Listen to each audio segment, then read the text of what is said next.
Arthur Morgan, ex-listener. The saloon was in Valentine. It was livelier than usual. That evening, the air was thick with a warm, sticky scent of cheap whiskey, pipe tobacco, and the faint tang of something metallic spilt over the wooden floorboards. Lantern light flickered against the dusty mirrors behind the bar, casting everything in this bright yellow, soft amber glow. You'd come in with Arthur after a long day of running supplies for the gang. Nothing fancy, just the usual quiet errand that somehow was turned into an excuse to linger in the little town for a while. He tipped his hat to the bartender and ordered you both some drinks, and settled in the corner table with that easy, lopsided smile he always wore when the world felt a little bit too manageable. You were laughing at something he'd muttered under his breath when suddenly some rough hand had slid too low on your waist from behind. It wasn't a brush. It wasn't an accident.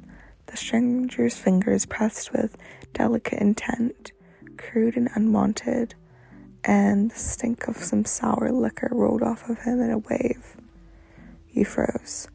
Arthur's head slowly lifted. Those sharp blue eyes cut across the space between you like a rifle sight. The easy set of his shoulders vanished when he set his glass down with careful precision. The soft clink of it against the table, louder than the whole damn saloon. For a second he stood. Hey. His voice wasn't loud. It didn't really need to be. That low, gravel, rough drawl carried just fine over the chatter and the clink of glasses. You've got a real short memory, mister. The man turned, still half smirking, not quite registering the actual danger he was in. Arthur's weight shifted forward. But the man spoke, just being friendly. Arthur's hand landed on the man's shoulder. Not hard, yet, just enough to make the fellow look up into his face. Had gone cold and still. Friendly doesn't mean putting your hands where they ain't wanted, Arthur said, quiet as a storm cloud. Now you're gonna take that hand back. You're gonna keep it to yourself, or I'm gonna break every finger on it and feed them to you one by one. Clear? The stranger's smirk faltered. He looked past Arthur towards the other patrons as if hoping for some backup that never really came. Most folk in Valentine knew better than to cross a man who rode with, that gang, especially the one who looked like he could put a bullet between your eyes without raising his pulse. Arthur's grip tightened once, just enough to make that message land a little bit harder. Then he released the man with a tiny shove and sent him stumbling back a step. Get, Arthur said, for I decide that this lesson needs more than words. The stranger muttered something ugly under his breath and had disappeared into the crowd, shoulders hunched. Arthur watched him go until the swinging doors of the saloon slapped shut behind him. Only then did the tension in his jaw ease a fraction. He turned back to you. The anger was still there, blankets low like charcoal under ash.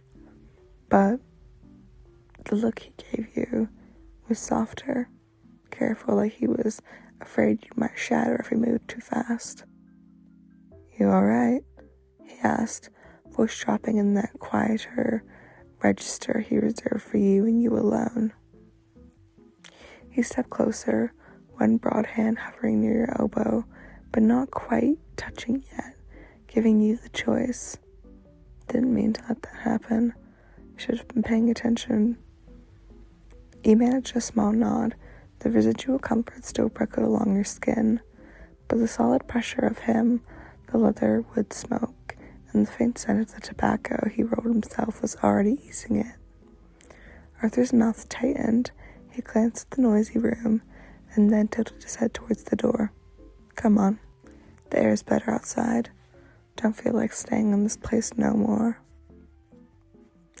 He didn't crowd you. He just walked half a step behind you as you left the saloon, close enough that his presence was already steady at the wall at your back. Outside, the night had turned cool and clear, and the stars spilled across the sky above the muddy main street. The distant sound of horses shifting in the hitching post was the only thing that broke the quiet. Arthur's horse and the big bay nickered softly as he approached. He stopped a few paces from the building and turned to face you fully. The lantern light from the saloon caught the edges of his jaw, the softness wearing around his eyes that never quite left him these days. I'm sorry, he said again, quieter. It ain't right, the man putting his hands on you like that. Shouldn't happen, not ever. He rubbed the back of his neck, looking briefly uncomfortable with the depth of his own voice. You want me to go after him? Make it a little clearer, make sure he understands, he asked, but there was no threat in his offer, just the quiet certainty that he would if you actually asked. You shook your head. The fight already drained out for the moment, leaving something gentler in its pace. Arthur exhaled a long breath.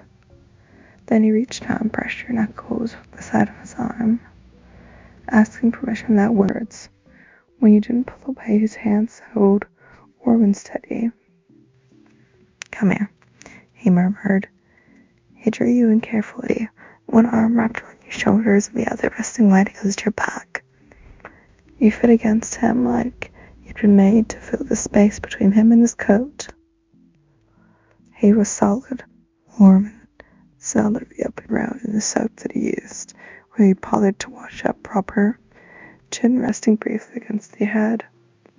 You're safe, he said into your hair, the words rough but sure. They got you. Ain't nobody gonna get that close to you again. He nodded against his chest. Wanna head back to camp? Or we can ride away, find somewhere quieter, whatever you want. A small crooked smile touched his mouth and he leaned back. Hell, I'll even let you pick the pace. Ain't no rushing. Just lean back, he said quietly. I ain't going nowhere. He didn't.